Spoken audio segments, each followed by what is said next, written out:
Hey, my name's James Nicholson and welcome to this YouTube channel. This channel is all about my investing journey. I'm taking you on a journey behind the scenes of everything that I'm currently doing to grow my portfolio. But more interestingly, I'm actually growing a portfolio for my two daughters. I've got Georgia, who's 21. We've just completed our first deal and that's already rented out now. We're just doing our second deal at the moment. And our baby Amelie, who is just one. My baby Amelie, who's just one.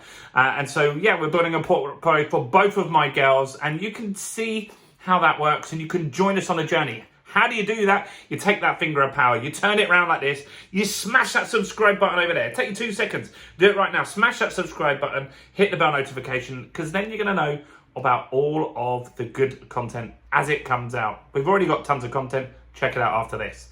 Now, I want to talk to you today about stocks and shares versus property investing. What are the pros and cons? Now, there are pros to both and there are cons to both as well. So I want to talk first about stocks. So stocks are something that have made a lot of people a lot of money over centuries. In fact, one of the richest men in the world, Warren Buffett, pretty much is only a stock trader or someone that buys companies. Now, when you're looking for stocks, you need to look at a stock that could potentially have growth. Now, when you look for one that could have growth, those are the ones that also have very high risk, as in they're very volatile, they could go up and down very, very quickly. Now, that is a worry. And I always talk to people who are worried about the property market's going to crash. Well, when it has crashed the last 2 times, it's gone down 50%, 15%. Now, the stocks and shares that maybe you've picked, I've bought stocks and shares before in a company that went from £1 a share down to 2 pence a share in 6 months. So 98% of my money was gone. Luckily, I only put a couple of grand in, but it can move that fast. And so as investors, we want to make sure we get a good return. So if you want to invest in stocks, the best way, the safest way, the most successful way is to invest in something called an index tracker. Now, you can buy all of the FTSE 100 companies equally. So each month you can put in £100 and it will buy a percentage of each of those companies. And then on average, the stock market returns around 10%, 10% on your money. So if you put £1,000 in, if it's a good year, then hopefully you should have 1,100 at the end of that year. Now, does that happen every year? No. If you're investing right now and you've seen what's happening in the stock market, it's gone down significantly, like more than 20% so far this year, which is bigger than a property crash. Now, the stock market does on average go up more each year than the property market does. So if you put £1,000 in, then on average, it would take 7.5 years for you to double your money. That's if you bought an index tracker. Now, no one in history has outperformed the market as a whole ever, right? You've got people that have done well for periods of time, like Warren Buffett. But on the long term, if you just bought all of the shares in an index tracker, rather than trying to pick individual shares, the market has always won, right? So you don't need a hedge fund. You don't need a stockbroker to tell you what to buy. You just need to invest in an index tracker and every month top it up with 100 quid, 200 quid, and eventually you will double your money. Now, you will get lows. You will get times where the market drops significantly. And you will get highs. The market can go up just as fast as it can come down. So that's a positive thing as well. Another good thing about stocks is it's normally fairly liquid, as in if you want to sell your stocks today because you've got something you need to spend the money on, usually you can get your money back out if you've bought big companies like Coca-Cola. Now, if you bought a penny share, tiny little company in Dorking, then you can't sell that unless someone's waiting to buy it. So you could be stuck with that share for a long period of time. So just look at stocks and shares as something that you can invest in and you can make good money in. It's better to be in the stock market than to be in the bank and have savings, for sure. So it's a good investment. Now, where property differs is it takes longer for your money to double. Definitely takes longer. So on average, in the last few decades, it will take 10 years for your money to double, as opposed to in the stock market, 7.5 years. Now that sounds really like a good option to be in the stock market. But here's where things massively change when we are investing in property, and that is leverage. We are able to leverage our money significantly when we invest in property, and here's why. So if we were to invest £100,000 into a property, we don't have to put £100,000 in, do we? We can use a mortgage.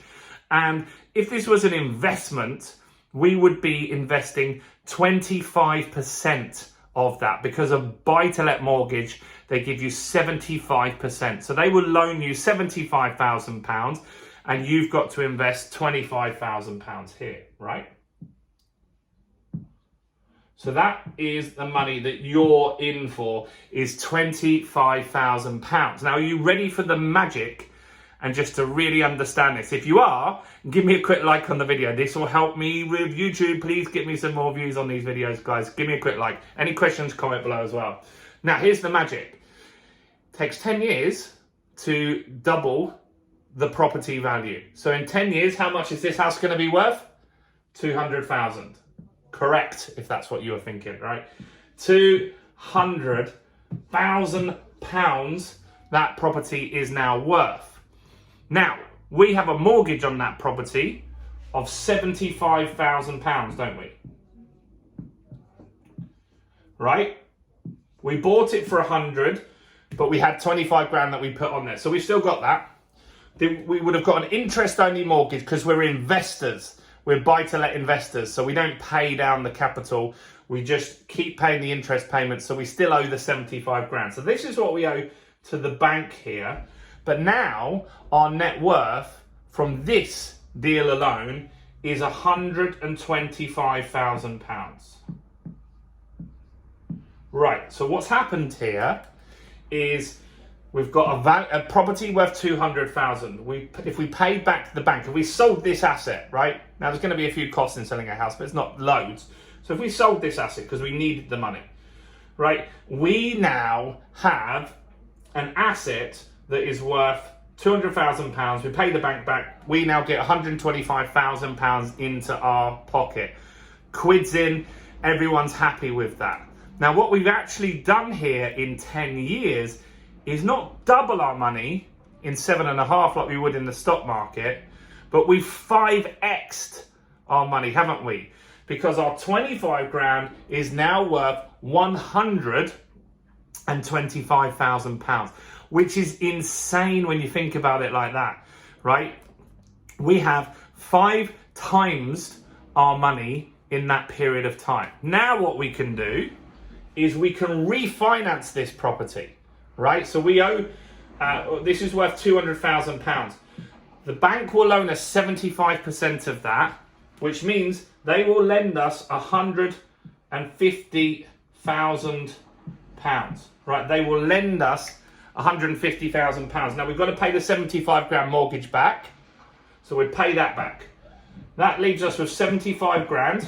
So we've got 150 grand mortgage on this £200,000 house. So we've remortgaged that, but we've also now got 75 grand in our pocket that we could use to go and buy another property for £200,000 and actually keep some money as well. So we now could have 2 properties. We could have 2 properties now. One over here worth 200k.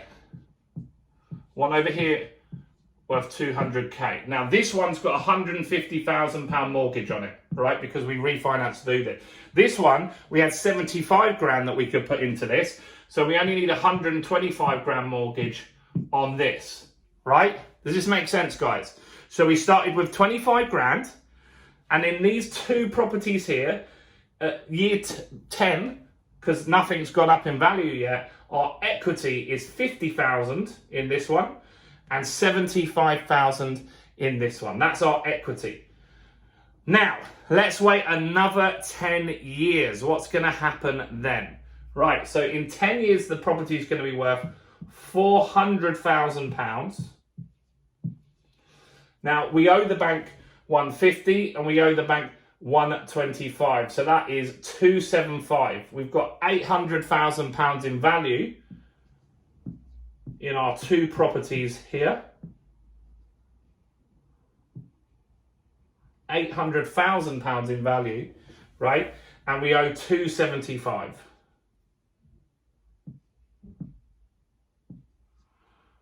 So that means we've got £525,000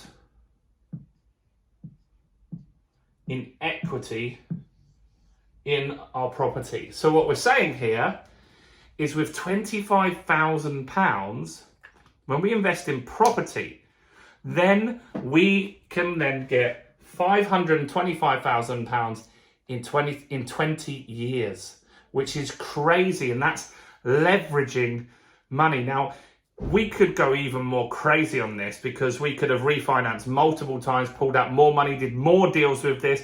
We could shorten the time that it takes for the property to double in value because we could add value, renovate, refinance, and get that back on the market and pull more money out that way as well. So there's lots of ways we can shorten this period, which we can't do with stocks and shares.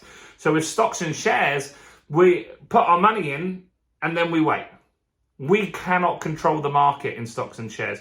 We cannot make that prices of Vodafone go up, for example. We can't buy enough mobile phones to actually impact that product, right? But with property, we can impact the value of our property because we can renovate it.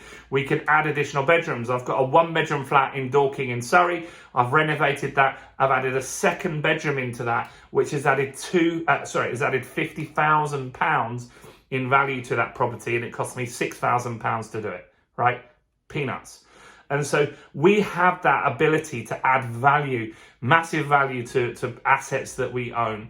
And that's a real consideration here with property. So in summary, what do I advocate for? Am I a stocks person or am I a property person? Very clear, I think. I'm a property person, and it's really because of that leverage. I've tried stocks and shares. I've lost money. I've had shares for years. I had shares in Wetherspoons.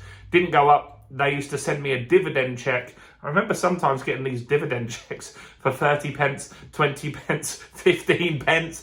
I never even banked them. It was embarrassing. I don't want to go into the bank with 30 pence and try and claim that. That's just not what I'm all about.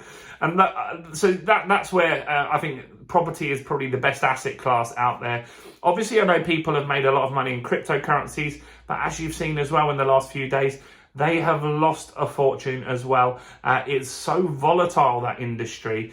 I'm not saying that you shouldn't invest in it, but maybe have that as a little sideline thing. Maybe if you make 500 grand out of 25, maybe you take 25 grand back out of that, and that's your crypto portfolio, and you try with that, and maybe that crypto portfolio goes to millions. I don't know, you don't know, but maybe it goes to zero, and if it goes to zero, it's not the end of the world because your net worth is going to be 500 grand at this stage, and you're going to be really happy with that. And that's really what this is all about.